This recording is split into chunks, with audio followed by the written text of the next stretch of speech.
नमस्कार, मैं हूं आशीष चित्रांशी और आप देख रहे हैं द न्यूज लॉन्चर। और अमेरिकी खुफिया एजेंसियों के उस खुलासे की बात आज मिड डे मुद्दा में हम करेंगे, जिसने डोनाल्ड ट्रंप, बहसू ट्रंप की जुबान पर ताला लगा दिया है। डोनाल्ड ट्रंप की जुबान सीज फायर के बाद भी नहीं बंद। दरअसल अपमानजनक सीज फायर, शिकस्त के समान सीज फायर, उसके बाद डोनाल्ड ट्रंप के पास कुछ भी नहीं था बोलने के लिए। अमेरिका की सेना खामोश थी। अमेरिकी सेना के चीफ ऑफ स्टाफ वो जुबान नहीं खोल रहे थे, प्रेस कॉन्फ्रेंस में भी नहीं बोल रहे थे। अमेरिकी खुफिया एजेंसियां, अमेरिकी सांसद, सीनेटर, अमेरिकी प्रतिनिधि सभा के सदस्य, सब के सब ट्रंप के एडवर्स रिपोर्ट कर रहे थे। मतलब ट्रंप के खिलाफ उनकी भावना भी थी और उनकी जुबान भी थी। यहां तक कि प्रतिनिधि सभा में ट्रंप के खिलाफ महाभियोग प्रस्ताव इनिशिएट हो गया।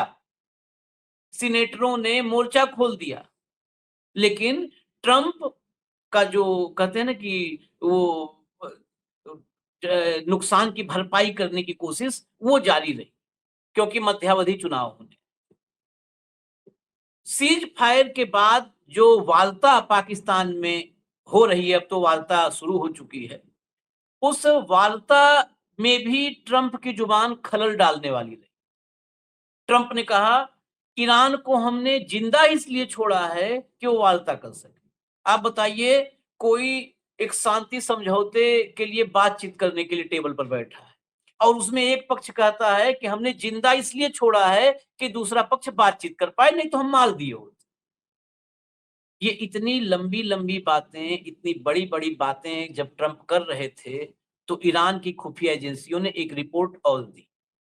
उन्हीं खुफिया एजेंसियों ने जिन्होंने ट्रंप को युद्ध से मना किया था, उन्हीं ने ये रिपोर्ट दी। और ये रिपोर्ट बड़ी चौंकाने वाली है। जब ट्रंप कह रहे कि हमने ईरान में रिजिम चेंज कर दिया, ईरान को बुरी तरह हरा दिया, सिर्फ जिंदा छोड़ा है बात करने के लिए, उस समय रिपोर्ट आती है कि ईरान के पास हजारों मिसाइलें, हजार नहीं, हजारों मिसाइलें अभी भी मौजूद है। और इन मिसाइलों को लॉन्च करने के लिए जमीन के नीचे लॉन्चर दबे हुए हैं, जिन्हें कभी भी ईरान एक्टिव कर सकता है। ये अमेरिका की खुफिया एजेंसियों की रिपोर्ट है, उस बड़बोले, बहसू ट्रंप की जुबान बंद करवाने के लिए ये रिपोर्ट। यानी ईरान की ताकत में कोई कमी नहीं आई है, अमेरिका का ही सब कुछ गया है। धन भी गया है, इज्जत भी गई है, सब कुछ गया है तो अमेरिका का गया है। भाऊ को ले आइए स्क्रीन पर, मैं आपको खबर दिखाता हूं। स्वागत है भाऊ। भैया हेडलाइन लाइए, पहले पहले जरा बहसूराम से शुरू करें। ये क्या क्या बके हैं, ये बक ही रहे हैं, लोग बयान नहीं दे रहे हैं, बक रहे हैं। ईरान जिंदा है तो सिर्फ बातचीत के लिए, होर्मुज तो खुलकर रहेगा, शांति वार्ता से पहले ट्रंप की धमकी। शांति वार्ता धमकी देकर के यही आदमी कर सकता है। पता नहीं वो कौन सी नस दबाए हुए है नेतन्याहू। ईरान जिंदा है तो सिर्फ बातचीत के लिए, पाकिस्तान में होने वाली शांति वार्ता से पहले ट्रंप ने फिर दी धमकी। जरा सुनवा दीजिए ट्रंप, इनके कुछ हिस्से को सुनवाइए। You're gonna let them toll the Strait, are you? I mean, it's international. No, we're not going to let that. It's international water. If they're doing that, nobody knows if they're doing that. But if they're doing that, we're not going to let that happen. Is this a one and done talk, or are you open to more talks after this, depending on? I don't know. I can't tell you. I have to see what happens tomorrow. They've been talking for 47 years with other presidents, and we're not doing much talking. Well, I wish him luck. He's got a big thing. We'll find out what's going on. They're militarily defeated, and now we're going to open up the Gulf with or without them. But that'll be open. We're going to be, or the Strait as they call it, and I think it's going to go pretty quickly. And if it doesn't, we'll be able to finish it off one way or the other. It's going well. The Navy's gone. The Air Force is gone. All anti-aircraft is gone. The leaders are gone. The whole place is gone. So we'll see how it turns out. So it's JD and Steve and Jared You have a good team, and they meet tomorrow. We'll see how it all works out. What would a good deal look like for you? No nuclear weapon, number one. You know, I think it's already been regime change, but we never had that as a criteria. No nuclear weapon. That's 99% of it. Strait of Hormuz as well? Yeah, but that'll open up automatically. The answer is yes, but the strait will open up. If we just left, the strait's going to, otherwise they make no money. So the strait's going to open. But what we have is no nuclear weapon, but we'll open the strait anyway. Don't forget, we don't use the strait. Other countries use the strait. So we do have other countries coming up, and they'll help out, but we don't use it. It won't be easy. It won't be, I would say this, we will have that open fairly soon.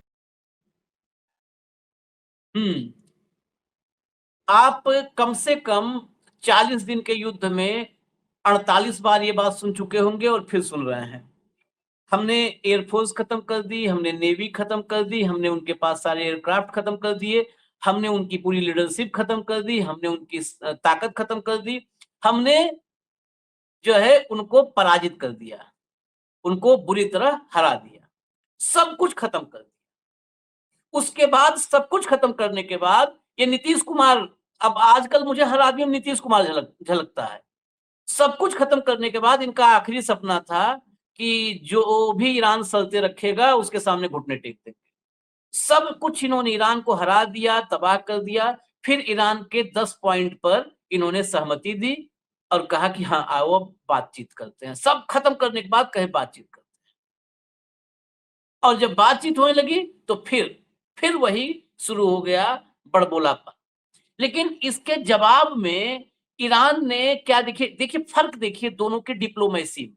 लोग कहते हैं बड़े देश के साथ, ताकतवर देश के साथ सब खड़े होते हैं, लेकिन डिप्लोमेटिक अगर आप स्टैंड देखेंगे तो एक तरफ एक बड़बोला आदमी है जिसके जुबान से हमेशा, मतलब वर्बल डायरिया है इसको, जो हमेशा जुबानी उल्टी कर रहा है।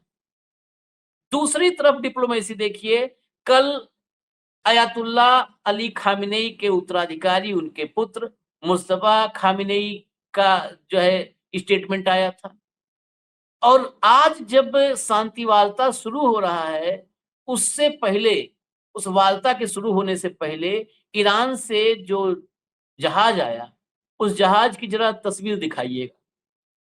ये है डिप्लोमेटिक, आप दुनिया के सामने क्या मैसेज लेके जा रहे हैं, दुनिया के सामने संदेश। ये देखिए जहाज में हर सीट पर वो बच्चे हैं, 170 बच्चे, जो 9 साल, 10 साल, 11 साल के बच्चे, जिनको मार दिया अमेरिका ने, अमेरिका और इजराइल की जोड़ी ने, जिनको मार दिया स्कूल में टॉमहॉक मिसाइल दागा, और सब के सब 8 साल से 11 साल के बच्चे थे सारे।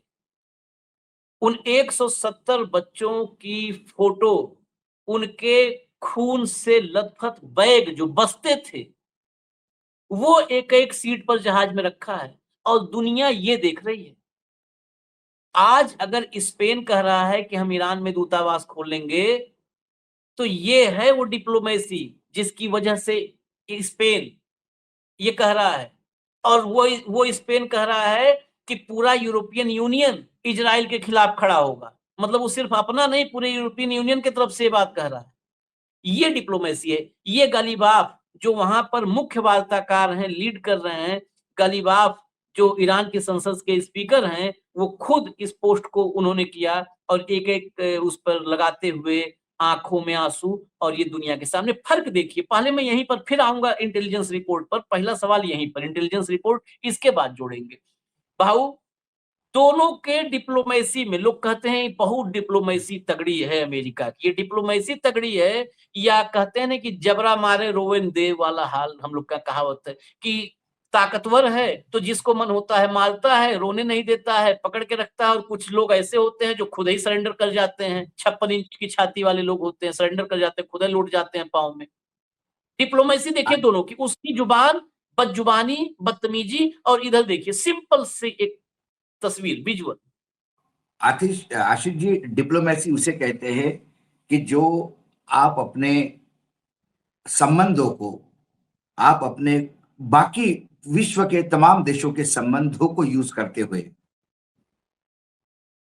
आप कोई रास्ता ढूंढते हैं या आप संबंध बनाते हैं, उसको डिप्लोमेसी कहते हैं।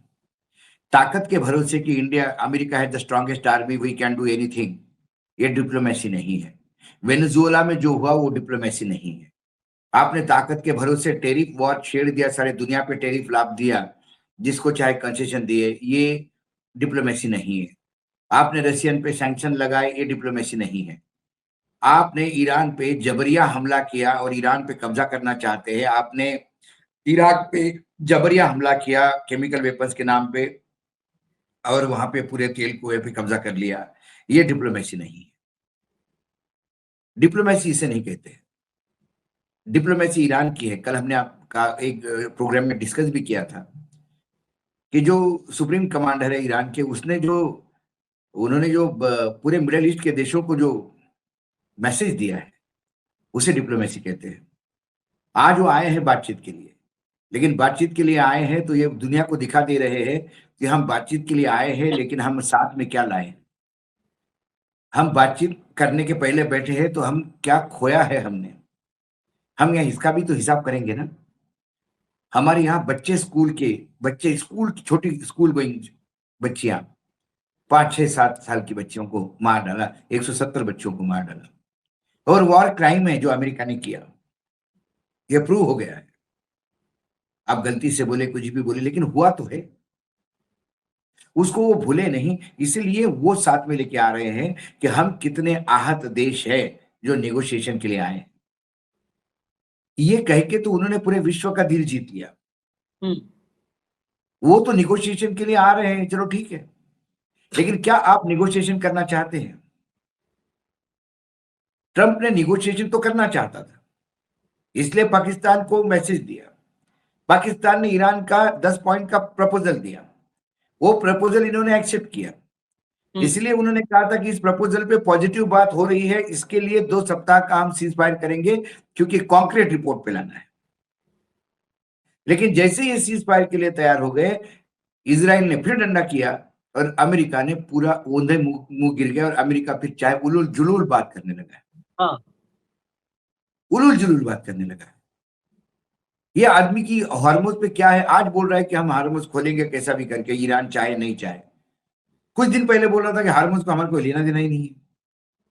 कल फिर बोलेगा कि यार जिसको तेल निकालना है हार्मोज से, वो अपना भरोसे निकाल ले, अपने नेवी के भरोसे, हमारे कोई लेन देन नहीं। तो आप निगोशिएशन उसके साथ कर सकते हैं आशीष जी, जो एक वक्तव्य पे तय रहे। आपके सामने सरेंडर नहीं किया है ईरान ने। ये सरेंडर की हमारे यहाँ शिमला अकॉर्ड हो गया था। शिमला में जब भुट्टो बात करने आए थे इंदिरा जी से, तो वो सरेंडर करने वाले एक देश की तरफ से आए थे। उनके पास कहने के लिए कुछ नहीं था, भारत को लादने के लिए बहुत कुछ था।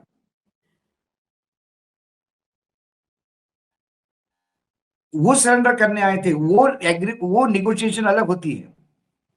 यहां पे कोई किसी को सरेंडर नहीं हुआ है। ये युद्ध बहुत भीषण लेवल पे चला गया है। ऐसे में यहां युद्ध शांति कौन चाहता है? पूरा विश्व चाहता है। इस पूरे विश्व को युद्ध में किसने झोंक दिया? अमेरिका ने झोंक दिया। मैं इसलिए बोल रहा हूं झोंक दिया, क्योंकि पूरा विश्व इसकी जो तकलीफ है पूरे विश्व को हो रही है। क्रूड ऑयल प्राइसेस जाने से जो देश लाखों किलोमीटर दूर है, हजारों किलोमीटर दूर है, उदाहरण के तौर पे ऑस्ट्रेलिया, कोई लेना देना नहीं मिडिल ईस्ट से, लेकिन ऑस्ट्रेलिया में भी महंगाई का तड़का लग रहा है, क्योंकि क्रूड जब इंटरनेशनल रेट बढ़ते हैं तो उनको भी क्रूड खरीदने में तकलीफ होती है। परेशानी सबको है। अमेरिका को खुद को अपने घर में परेशानी है, क्योंकि क्रूड की कीमतें बढ़ रही है। सवाल यह है कि जब आपने झोंका है और आप इसमें से निकलना चाहते हो, तो आप आइए बात करिए। उनके 14 पॉइंट करने, क्या बात करनी है बात करिए। आप कहोगे कि मैं ऐसा धमकी दे के आप बात करोगे तो कैसी नेगोशिएशन होंगे? इसका मतलब अमेरिका नेगोशिएट नहीं करना चाहता। अमेरिका ने एक डेलीगेशन तो भेज दिया शर्मा शर्मी में, लेकिन कल यदि इस डेलीगेशन को जो उपराष्ट्रपति आए उनको यदि पूछेगा कल कि भाई ये तो ऐसी बात कर रहा है, फिर खोल ही ले हार्मोज, चलो बातचीत काय के लिए करें, चलो फील्ड पे फिर वापस। तो क्या हुआ? ईरान ने तो कहा कि बातचीत होने के पहले कम से कम शर्तें तो बताओ, किस शर्तों पे आप बातचीत करना चाहते हैं। हमने तो हमारी शर्तें बता दी, जो पाकिस्तान ने आपको भी दे दी। जो सारे पाकिस्तान, जो ईरान ने जो शर्तें रखी है, ईरान ने क्या कोई न्यूयॉर्क टाइम्स या वॉशिंगटन पोस्ट को फोन करके नहीं बताई। उनके हर एम्बेसडर ने अपने अपने देश में उसको ट्वीट किया है। वो शर्तें न्यूज लॉन्चर के पास भी है। वो कौन सी बड़ी बात है ऐसी? लेकिन आपकी क्या शर्तें हैं, आप भी बोल दीजिए। हाँ, बातचीत होती कि नहीं होती है तो देखें। आप वहां उलूल जुलूल बात करते हैं और इसीलिए बार बार कहते हैं। चलो छोड़िए ईरान, तो लोग सोचेंगे ईरान का युद्ध चल रहा है तो अमेरिका के बारे में बोलेगा, लेकिन इंग्लैंड तो दोस्त है अमेरिका का। हाँ, इंग्लैंड लोग कहता है कि यार हम नेगोशिएशन टेबल पे हम बैठे थे और ये आदमी ने बमबार्डिंग शुरू कर दी, किस मुंह से नेगोशिएशन करेंगे? क्या जवाब देंगे ईरान को हम? वो कहेंगे कि भैया तुम नेगोशिएशन टेबल पे हो और हमारे यहाँ बम फेंक रहे हो, कैसे करेंगे नेगोशिएशन? ये मुझे लगता है ये युद्ध को भीषण करेगा और ये तब जाएगा मार जाके जब ये पूरी तरह से मार खाएगा। ये पूरी तरह से क्या, इजराइल जब नाश होगा तब ये रुकेगा। इजराइल के नाश से कम पे नहीं क्या रुकने वाला। होगा, ये वो जो चीनी प्रोफेसर जो कह रहा है, मुझे लगता है कि ये अब वहां पे ट्रूप्स उतारेगा, भयानक नरसंहार होगा और ये बिना एग्रीमेंट कुछ किए चुपचाप वहां से जहाज लेके निकल जाएगा वापस, कोई बात नहीं करेगा। और वहां जाके बोलेगा कि हम जीत गए इसलिए हम वापस आ गए, हम जीत गए इसलिए वापस आ गए। बोलेंगे रेजिम चेंज हमने कर दी और उनका ईरान बर्बाद कर दिया, आगे खत्म कर हॉर्मुज दे। हमारा काम नहीं, हॉर्मुज हमको कोई लेना देना नहीं, यही बात करेगा ये। देखिए होर्मुज, आज ही रिपोर्ट है, वेस्टर्न मीडिया की रिपोर्ट है कि होर्मुज खोल दूंगा। हम तो कह रहे हैं कि इनको एक बार खोलने ही आना चाहिए।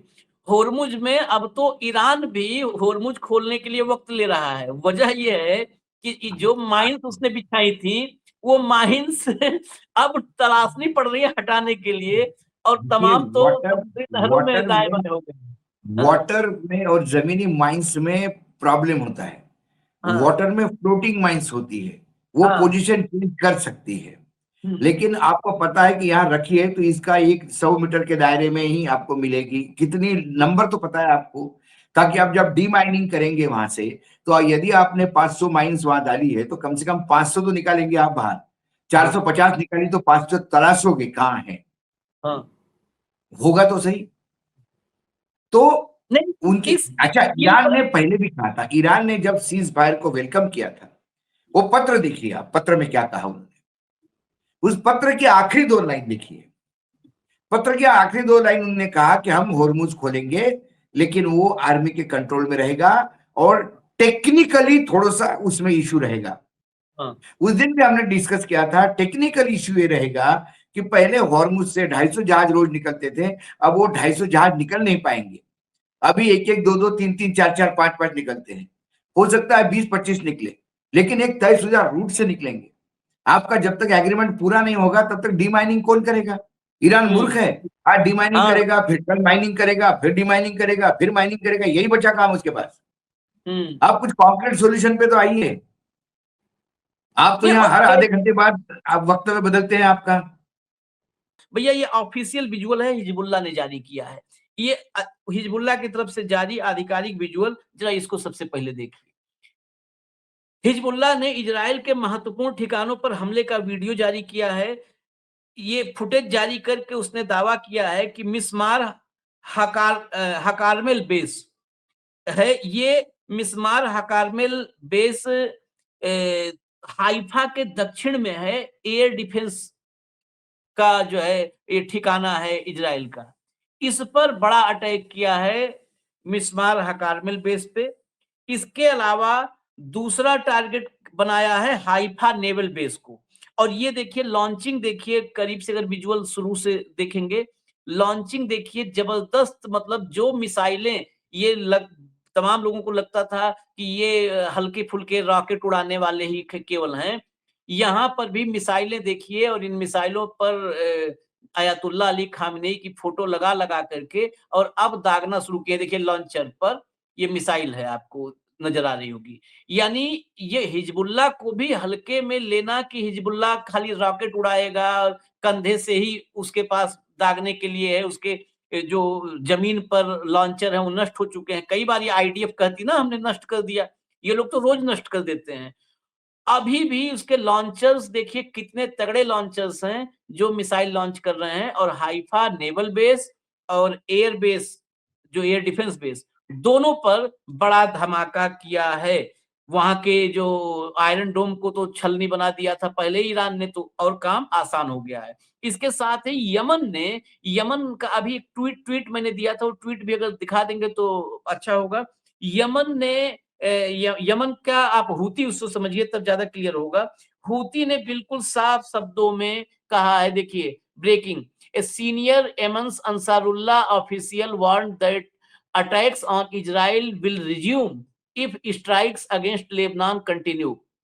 अगर लेबनान पर इजराइल के हमले जारी रहे तो फिर यमन से जो अंसारुल्लाह मतलब हूती, आप उसको सीधा कहिए हूती, या सीधा एक शब्द में कहिए ईरान के का जो एक्सिस ऑफ रेजिस्टेंस है, ये ईरान भले हमला नहीं करेगा इजराइल पर, लेकिन एक्सिस ऑफ रेजिस्टेंस वो टारगेट करेगा। यमन से भी हमले शुरू हो जाएंगे अगर तत्काल नहीं रोका, क्योंकि यमन से हमले बंद हो गए थे इजराइल पर। अब जरा इसके आगे चलिए, इसके आगे ये हमलों के साथ जो खेल हो रहा है वो खेल समझने। ईरान लेबनान में सीज फायर नहीं तो बात नहीं, ट्रंप वार्ता फेल तो हथियार तैयार। ईरान कह रहा है कि अगर लेबनान के साथ सीज फायर नहीं किया गया तो हम बातचीत कभी भी रोक देंगे, और ट्रंप का कहना है कि अगर बातचीत रुकी तो हथियार तैयार है। इन्हीं का हथियार तैयार है, इन जिसका हथियार आधा खत्म हो गया उनका तैयार हो, जिसका बचा है 75% उसका नहीं तैयार है। ये क्या है ट्रंप का स्टेटमेंट देखिए, अगर पाकिस्तान में चल रही शांति वार्ता फेल हो गई तो अमेरिकी युद्धपोतों को सबसे बेहतरीन हथियारों और गोला बारूद से लोड किया जा रहा है, वे ईरान पर फिर से हमले के लिए पूरी तरह तैयार हैं। न्यूयॉर्क पोस्ट को दिए गए एक इंटरव्यू में ट्रंप ने कहा कि हम जहाजों को लोड कर रहे हैं, हम उन्हें सबसे अच्छे हथियारों से भर रहे हैं जो पहले से भी ज्यादा बेहतर हैं। अगर डील नहीं हुई तो हम उनका इस्तेमाल करेंगे और बहुत प्रभावी तरीके से करेंगे। हटा दीजिए, ये कॉमेडियन हो गया है। अभी मतलब फिर एक बार हथियार जहाजों में भरा था, अब खाली करके लौट गया है, अब फिर 14 दिन में भर रहा है, फिर खाली करके आएगा। ये मतलब पूरा अमेरिका खाली करके मानेगा, ये इससे पहले नहीं मानेगा। पूरा अमेरिका खाली करके मानेगा। हाँ बाबू, कुछ बोल रहे हैं आप? हाँ। ईरान पहले दिन से, ईरान ने कोई स्ट्रेटेजी में बदलाव नहीं लाया। ईरान पहले दिन से हमास, हिजबुल्लाह और हूती इनके साथ है। हाँ। ईरान लेबनान के ऊपर ही सीज फायर करेगा, लेबनान को अकेला नहीं छोड़ेगा, और इजराइल इसी बात पे सीज फायर होने नहीं देगा। हालांकि ये जो आपने दिखाया मिसाइल, ये बैलिस्टिक मिसाइल है और काफी पावरफुल माना जा रहा है, और यदि ये ऑपरेटिव सिस्टम इनके पास है तो ये कितनी बड़ी ताकत के साथ लड़ रहे हैं। सही कहा आपने, कोई ये प्रिमिटिव ये नहीं है कि जंगलों में पहाड़ों में छुपे हुए कोई आतंकी है और अब खंडे से मोटर लॉन्च कर रहे हैं। ये इतना बड़ा यदि मिसाइल लॉन्च करते हैं, बैलिस्टिक मिसाइल, और आयरन डोम तो खत्म हो गया जैसा कि आप पहले ही आप हम बात ही कर रहे हैं इस पे। तो कुल मिलाकर अब इजराइल पाकिस्तान नहीं आ सकता। पाकिस्तान ने तो इजरायली मीडिया को भी मना कर दिया कवर करने के लिए। छोड़ दीजिए, वो जो खबर मैंने अभी पढ़ी थी कहीं। तो कुल मिलाकर यदि इजराइल अमेरिका जाता है तो क्या ईरान अमेरिका जाएगा बातचीत के लिए? क्योंकि बातचीत हमेशा थर्ड कंट्री पे होगा। तो ये बातचीत, क्या ट्रंप टाइम निकाल रहा है कुछ नया प्लानिंग करने के लिए? क्योंकि इजराइल ट्रंप को यहां से निकलने नहीं देगा, और ट्रंप को मजबूरी है कि यहां मरना मतलब मार खाना। आपका एयरफोर्स मार खा गया, आपका नेवी मार खा गया। अब लैंड ट्रूप जो 50,000 आपके सोल्जर है, लोगों को लगता होगा कि वो जो बार बार कहता है कि 50,000 of my strength is already there in Middle East and another 5,000 is coming, वो 50,000 नहीं है, ओनली दिस 5,000 इज देयर। जो 50,000 है वो तो छुपा हुआ है कहीं, कोई होटल में छुपा हुआ है, कहीं कहाँ छुपा हुआ है, कोई बेस पे नहीं है। बेस पूर्ण रूप से बर्बाद हो गए हैं, मिलिट्री बेस बाप बाप कर रहे हैं लोग। तो क्या ये एक बार और 5,000 की शहादत लेगा? क्योंकि यदि इसने लैंड के ट्रूप उतारे, लैंड पे ट्रूप उतारे, जमीन पे ईरान में घुसने का प्रयास किया, तो जबरदस्त रिटेलिएशन होगा। और फिर ईरान पूर्ण रूप से अमेरिका को हैंडल करेगा, और ये तीन, हमास, हिजबुल्लाह और हुती, ये तीनों जो है इजराइल को एंगेज रखेंगे। इजराइल भी किससे लड़ेगा, कितने जगह से लड़ेगा? हाँ हाँ, ये जहां हुती क्योंकि हिजबुल्लाह इजराइल का दोनों एक लड़ने हो का गए। इजराइल की एक ही ताकत थी लड़ने की, हम्म, जो ईरान युद्ध भी हमने भी देखा, क्योंकि हम्म, ईरान का युद्ध तब CNN बिल्कुल लाइव कर रहा था, आपको याद होगा। इराक युद्ध, इराक युद्ध, इराक वाला। इराक इराक युद्ध, सॉरी। तो इराक युद्ध जब CNN लाइव कर रहा था, तब पहली बार लोगों ने ऐसा युद्ध होते हुए देखा टेलीविजन पे। तो इराक के जब भी कोई मिसाइल आते थे इजराइल पे, वो हवा में मार गिराता था और उसका आयरन डोम काम कर जाता था, इंटरसेप्टर उसको गिराते थे। इराक के साथ क्या किया इजराइल ने, इससे क्या ईरान सीखा नहीं होगा कुछ, कि सिर्फ यही लोग सीखते हैं? ईरान ने ऐसी तैयारी करी कि पहले इसका आयरन डोम ही ध्वस्त कर दिया और इसको नंगा कर दिया। इसके जो सुरक्षा कवच कुंडल थे वो निकाल लिए, और अब ये खुला है। मतलब एक बार कवच कुंडल उतर गए, उसके बाद तो वो हमास भी मारता है, हिजबुल्लाह भी मारेगा, हुती भी मारेगा, और ये ओपन, उसको कुछ नहीं करना है, आना है तो लेना है। 40% स्ट्राइक रेट किसको कहता है आशीष जी? हाँ, 40% स्ट्राइक रेट उसमें जब आप बौछार करते हो,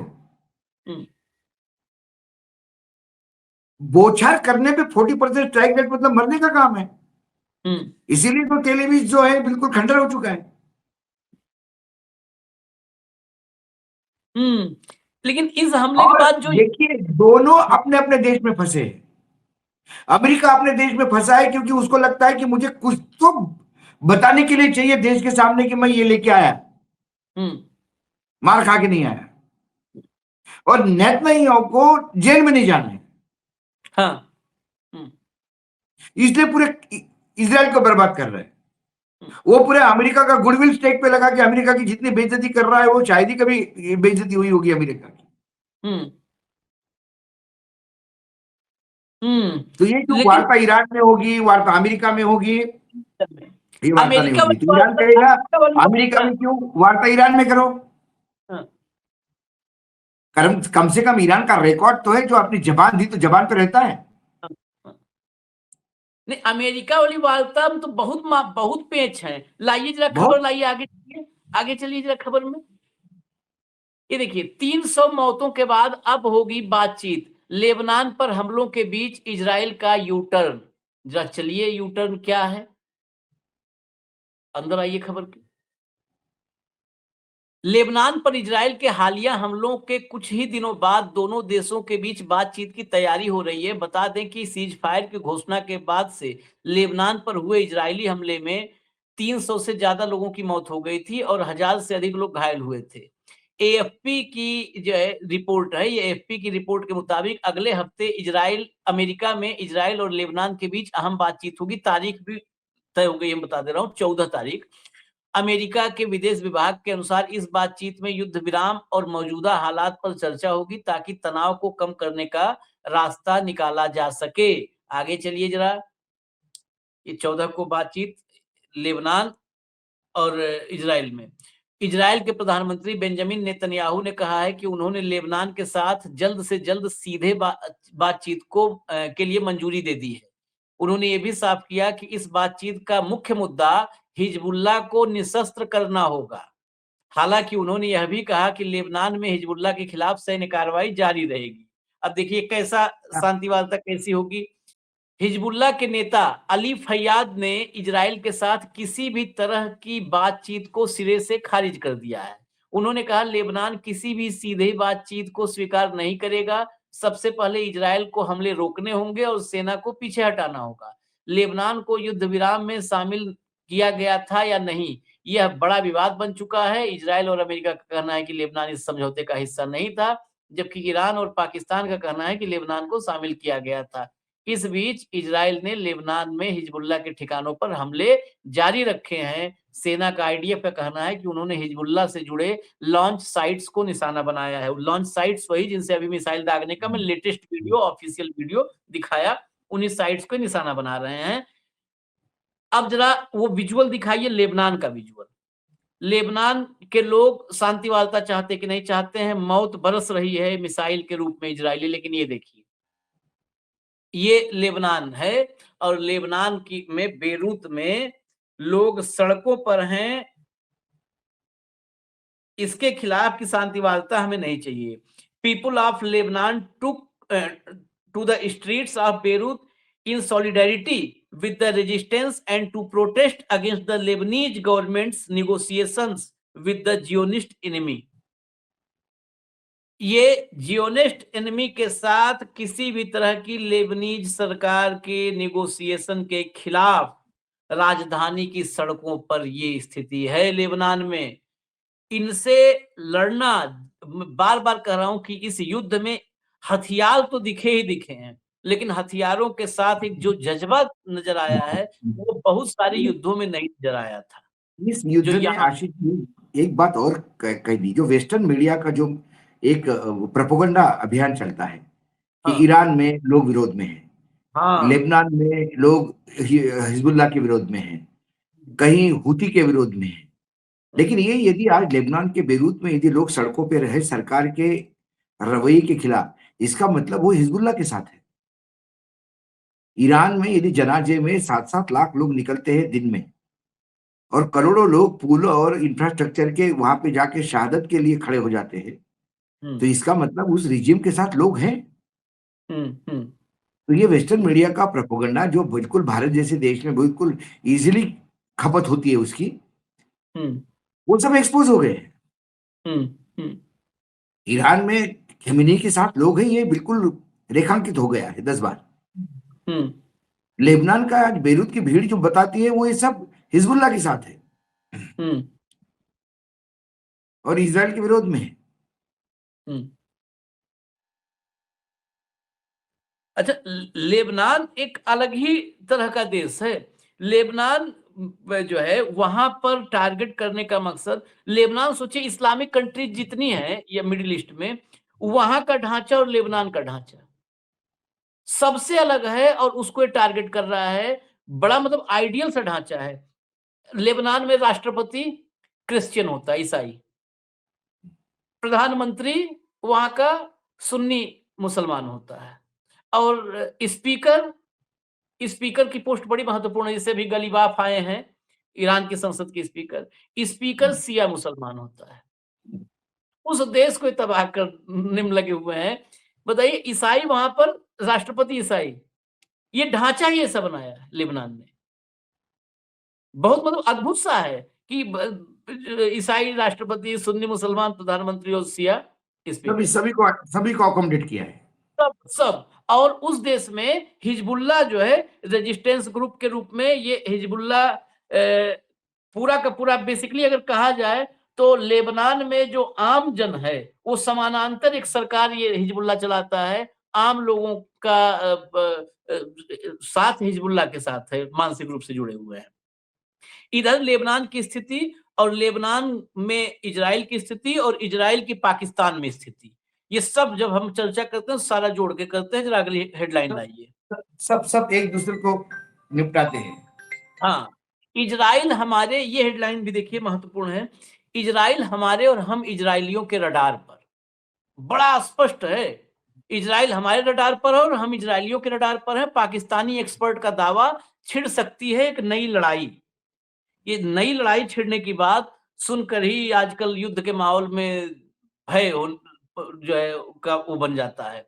ये सीनियर जर्नलिस्ट हैं अबसार आलम पाकिस्तान के, उन्होंने एक वीडियो में कहा है कि इजराइल ने अब तक गाजा और लेबनान में बमबारी की है। उसने ऐसे देशों को निशाना बनाया है जिनके पास सेना के नाम पर कुछ भी नहीं है। ईरान से हुए टकराव ने साफ कर दिया है कि इजराइल को ये लड़ाई भारी पड़ रही है। अगर पाकिस्तान से इजराइल उलझा तो उससे भारी पड़ जाएगा। आगे चलिए जरा अगला, उसे भारी पड़ जाएगा। आगे बढ़िए। यह देखना दिलचस्प होगा कि आने वाले दिनों में इजराइल और पाकिस्तान के बीच क्या-क्या होता है। आज इजराइल हमारे रडार पर और हम इजराइल के रडार पर हैं। अब तो कह सकते हैं कि खूब गुजरेगी जब मिल बैठेंगे दीवाने दो। मतलब ये बैठने की तैयारी है साथ में, ये पाकिस्तान की तरफ से धमकी है। आगे देखिए। उन्होंने आगे कहा कि इजराइल के प्रधानमंत्री बेंजामिन नेतन्याहू अगर पाकिस्तान से उलझना चाहते हैं तो उनका स्वागत है। सोच लीजिए पाकिस्तान 80 साल से अपने से कई गुना बड़े भारत से लड़ रहा है, तो आप फिर क्या चीज हैं। ख्वाजा आसिफ ने कहा है कि आप नरसंहार कर रहे हैं, तो इसमें एक सच्चाई है, क्योंकि आपने गाजा और लेबनान में लगातार नरसंहार किया है। हटा दीजिए। अब भाऊ, फाइनल सवाल इस कार्यक्रम में जो है यही इतना है, बहुत इसको लंबा नहीं खींचने वाला कार्यक्रम। यही फाइनल नहीं, सवाल, इजराइल क्या देखिए अब इजराइल दुनिया भर में इजराइल क्या आइसोलेशन में जा रहा है। सिर्फ अमेरिका, बिल्कुल एकमात्र अमेरिका है इसका बाप कह लीजिए, आका कह लीजिए, जो भी है। बिल्कुल। देखिए इजराइल जो नरसंहार कर रहा है उसके खिलाफ पूरा यूरोप है। हम्म, वह क्रिश्चियनिटी, अब वह धर्म पीछे पड़ गया है हम्म, और मानवीय मूल्य आगे आए हैं। हम्म, हम्म, हम्म, इजराइल आक्रांता है। हम्म, इजराइल फिलिस्तीनियों के जमीन पे बसाया गया है। हम्म, इजराइल को थोड़ी बैठने को जगह क्या दी, उसने तो पूरे बर्फ पे ही कब्जा कर लिया। हम्म, तो सारा थर्ड वर्ल्ड जो नॉन अलाइनमेंट जो लोग अभी भी है, बहुत सारे देश, ये ठीक है कि हम्म, उनका जो लीडर था भारत वो जाके अमेरिका की गोद में बैठ गया, हम्म, लेकिन अभी लंका ने कहा कि हम नॉन अलाइंड हैं, हमें कोई हम्म, लेना देना नहीं। हम्म, तो वो लोग आज भी इसराइल के प्रति सिंपैथाइज या फिलिस्तीन के प्रति सिंपैथाइजर है। ईरान को लोग क्यों झेल रहे हैं? जस्ट अमेरिका की वजह से झेल रहे हैं इजराइल को।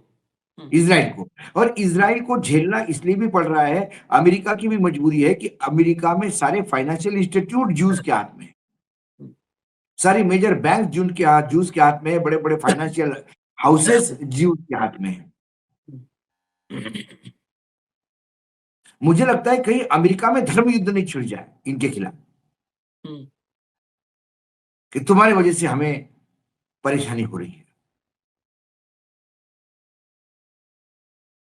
और इसराइल ने अमेरिका का इतना दुरुपयोग किया और इतने जगह दुश्मनी मोल ली।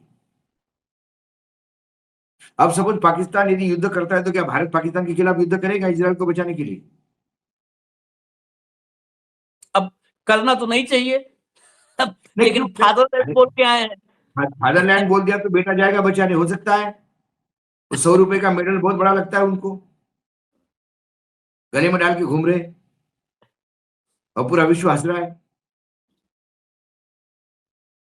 तो कहीं ना कहीं ये जो नए समीकरण बन रहे हैं ना आशीष, ये नए समीकरण आने वाले समय में अमेरिका को बहुत बड़ा चैलेंज सुपरमसी को दे रहे हैं। और ये चैलेंज अमेरिकन डॉलर को होगा, लिख लीजिए मुझे, अमेरिकन टेरिफ के दादागिरी पे होगा। तो इजराइल और अमेरिका दो ही बचेंगे फिर एक दूसरे को, तुम ही आयात करो और तुम ही निर्यात करो एक दूसरे को, डॉलर डॉलर खेलो। बाकी जगह चाइना ले लेगा सिंपैथाइजर। देखिए चाइना भारत को भी सामान दे रहा है और अच्छा खासा दे रहा है। ये आम अंधभक्तों के लिए चीन के खिलाफ वो गाली गलौज करते हैं, लेकिन चीन से यदि माल नहीं आया तो हमारा फार्मा इंडस्ट्री स्टैंड स्टिल हो जाएगा, हमारा ऑटोमोबाइल इंडस्ट्री स्टैंड स्टिल हो जाएगा।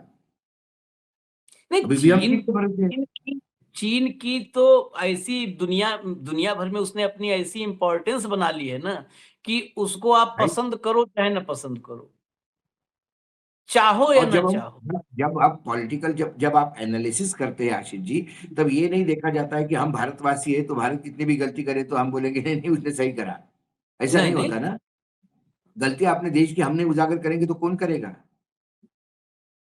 डिप्लोमेटिकली पाकिस्तान स्कोर कर गया, ये हम कहते हैं।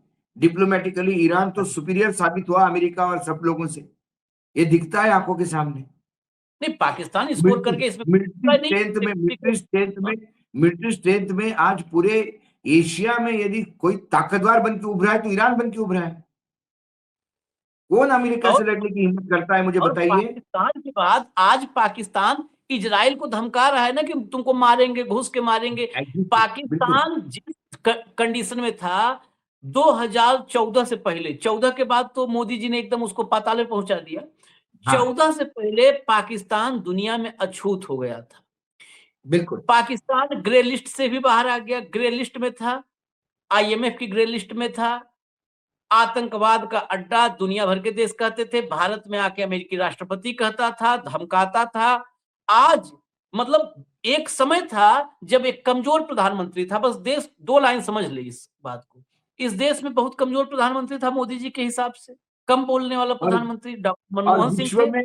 और विश्व में भारत का डंका बज रहा था। प्रधानमंत्री कमजोर था, विश्व में भारत का डंका बज रहा था। अब ये 56 भारत का डंका तो छोड़िए, भारत का डंका तो आज लोग कह रहे बज रहा है, मैं तो पाकिस्तान की बात करता हूं। पाकिस्तान से बहुत मोह है ना कि पाकिस्तान के पास आटा है कि नहीं है। पाकिस्तान दुनिया भर में आइसोलेटेड था। भारत में खड़ा होकर के अमेरिकी राष्ट्रपति कहता था कि अगर पाकिस्तान की धरती से या पाकिस्तान प्रायोजित आतंकवाद हुआ तो पाकिस्तान के लिए ठीक नहीं होगा। पाकिस्तान को मतलब एक अमेरिकी राष्ट्रपति भारत में खड़े होकर के आतंकवाद का प्रायोजक बताता था, और मोदी जी आए तो अमेरिका का राष्ट्रपति कहता है कि आतंक के खिलाफ लड़ने वाला हमारा सबसे मजबूत साझेदार है पाकिस्तान। ये फर्क है, बस 2 फर्क में 2 स्टेटमेंट। भारत में खड़े होकर ओबामा ने कहा था कि पाकिस्तान प्रायोजित आतंक अगर बंद नहीं किया तो तुमको ठीक नहीं हुआ तुम्हारी सेहत के लिए, यानी तुम पाकिस्तान को उन्होंने कहा आतंक का प्रायोजक। और ट्रंप कहा, जब मोदी जी 12 साल डंका बजाए दुनिया में, तो ट्रंप बोला, मुनीर को बुलाया लंच पे और कहा पाकिस्तान आतंक के खिलाफ लड़ाई में अमेरिका का सबसे मजबूत साझेदार है। फर्क देख लीजिए, यही फर्क, ये फर्क नरेंद्र मोदी ने 18 घंटे काम करके लाया। ये फर्क 2 सेंटेंस सामने लिख लीजिए, अगर आपको शर्म ना आए तो आप मान लीजिए कि आप भी अंधभक्त हैं। 2 सेंटेंस सामने रखिए और शर्म न आवे तो अंधभक्त हैं, आप आगे टिक लगा लीजिए अंधभक्त वाले पे। हमको इजाजत दीजिए, ये डंका जो बजा रहे हैं, भारत की लंका लगा दिया इस आदमी ने डंका बजाते बजाते। जो पाकिस्तान जिसको कोई पूछने वाला नहीं था, मतलब दुनिया में ऐसे हीन भाव से, हे दृष्टि से लोग देखते थे पाकिस्तान, वो पाकिस्तान पैसा नहीं दे रहा था आशीष कोई। IMF से लेके सब जगह पे जापान ने गारंटी लेके पैसा दिलवाया था। पैसा नहीं मिल रहा था, सामान नहीं मिल रहा था, सब लोग, कोई भारत के साथ लोग खड़े थे उनको आतंकी बोलते थे। आज पाकिस्तान ने अपने आप को कहा, क्या ये पाकिस्तान ने नहीं कहा। इस पाकिस्तान को ऊंचाई दिलवाने के लिए हमारे साहब रिस्पॉन्सिबल है। हाँ, इन्हें मतलब नहीं, सरकार इनके नाकारापन से लीडरशिप पाकिस्तान ले रहा है और हम हाथ मलते बैठ रहे हैं, जबकि हमारा देश बहुत काबिल है उससे। डिप्लोमेसी सत्यानाश कर दिया। डिप्लोमेसी पता नहीं है, तुकबंदी भिड़ाने वाला प्रधानमंत्री बिठा लिया हमने, न उसे डिप्लोमेसी का डी पता है, न फॉरेन पॉलिसी का एफ पता है। जयशंकर जैसे जो है और हरदीप पुरी जैसे उसको डिप्लोमेट मिले हैं, जिन्होंने पाकिस्तान और चीन में क्या क्या किया वो तो सुब्रमण्यम स्वामी बताते हैं। तो वैसे ही जोड़ी मिल गई है और वैसे ही जोड़ी का कनेक्शन जुड़ गया वो एग्जॉटिक आइलैंड से, और फिर मजा लेने लगे, सब मजा आ रहा है। एप्स्टीन ने बहुत डैमेज किया भाई, एप्स्टीन ने बहुत डैमेज किया। क्या हमारी विदेश नीति डिरेल होने के लिए भी एप्स्टीन जिम्मेदार था? क्या एक षड्यंत्र के तहत ये सब करा गया कि भारत अमेरिका का पिछलग्गू बने, इजराइल को अपना बाप कहे? ये सब एप्स्टीन की महिमा है। चलिए अभी फिलहाल इजाजत दीजिए, हम फिर आते हैं, बड़ी खबर जो भी अगली होगी अपडेट होगा वो लेकर के आएंगे। धन्यवाद भाऊ, बहुत बहुत धन्यवाद, नमस्कार।